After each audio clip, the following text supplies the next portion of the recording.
Audience, quel score pour la chanson secrète de Laurent Ruquier sur TF1? La chanson secrète, le retour de Mary Poppins, Candice Renoir, 45e Festival du Cirque de Monte-Carlo. Les audiences de la soirée du vendredi 29 décembre 2023.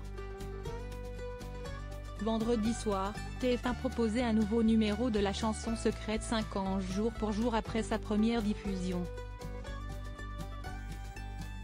Cette production DMLS TV, présentée par Nikos Aliagas et à laquelle ont assisté 8 nouvelles personnalités, parmi lesquelles Laurent Ruquier, Michel Bernier, Jérémy Ferrari, Angoune, Karine Ferry et Christophe Willem, a ému 3,24 millions de téléspectateurs entre 21h11 et 21h54, soit 17,3% du public.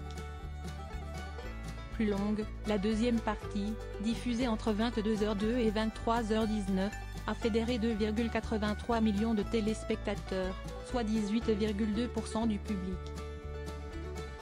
Sur la cible des femmes responsables des achats âgées de moins de 50 ans, la part de marché du divertissement atteint en moyenne 19,8%. Le vendredi 1er décembre 2023, les deux parties de la chanson secrète avaient respectivement séduit 2,76 millions de téléspectateurs, 14,0% du public et 16,6% des Frada 50, et 2,31 millions de téléspectateurs, 16,2% des 4+, et 19,9% des Frada 50. Sur l'ensemble de la journée, TF1 a mobilisé 18,6% des téléspectateurs contre 15,3% pour France 2. France 3 est troisième, 8,2%, devant M6. Faible, 7,0%, TMC est la meilleure des autres, 3,4%, France 5, 3,3%, C8, 3,1%, et Arte, 3,0%, dépasse, elle aussi, les 3 points. Candice Renoir ne fait pas de miracle en rediffusion. France 2 est deuxième des audiences de la soirée avec un épisode en rediffusion de Candice Renoir. La série avec Cécile Bois et Raphaël Langlais a intrigué 2,50 millions de téléspectateurs entre 21h12 et 22h45, selon Médiamétrie, soit 13,8% de l'ensemble du public âgé de 4 ans et plus. Le mercredi 1er novembre 2023, le dernier épisode inédit de la série policière avait tenu en haleine 4,27 millions de téléspectateurs, 20,8% du public et 11,0% des Frada 50. France 3 suit avec la soirée de gala du 45e Festival du Cirque de Monte-Carlo. Présenté par Cyril Ferraud, le spectacle a impressionné 1,83 million de téléspectateurs entre 21h09 et 22h52, soit 10,2% de l'ensemble du public.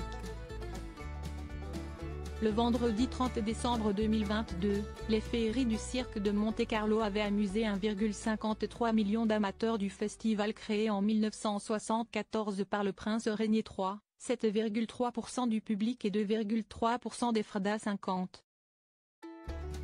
M6 est derrière avec le retour de Mary Poppins, 2018. Le film américano-britannique de Rob Marshall avec Emily Blunt a convaincu 1,41 million de téléspectateurs entre 21h13 et 23h25. Cela représente 8,5% du public âgé de 4 ans et plus. Le vendredi 25 décembre 2020, la première diffusion de cette suite du chef-d'œuvre de 1964 avait intéressé 2,40 millions de téléspectateurs, 12,6% du public et 21,5% des Frada 50. Aucune chaîne de la TNT ne dépasse le million. Dans le reste de l'offre en prime, TMC se détache avec Sherlock Holmes, 2009. Le film avec Robert Downey Jr. et Jude Law a diverti 912 000 téléspectateurs, soit 5,4% de l'ensemble du public.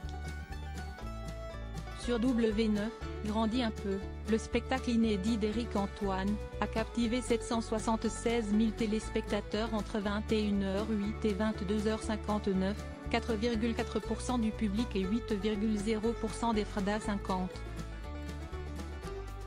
Côté série, Le sang de la vigne avec Pierre Arditi a mobilisé 733 000 téléspectateurs sur C8, 4,2% du public. Dans un autre genre, enfin, le drame en hiver, 1968, avec Peter O'Toole et Anthony Hopkins a passionné 647 000 téléspectateurs entre 20h57 et 23h07 sur Arte, 3,7% du public. TFX, quant à elle, proposait Les Visiteurs en Amérique, 2001. La comédie avec Jean Reno et Christian Clavier a fait rire 513 000 téléspectateurs, soit 2,8% du public.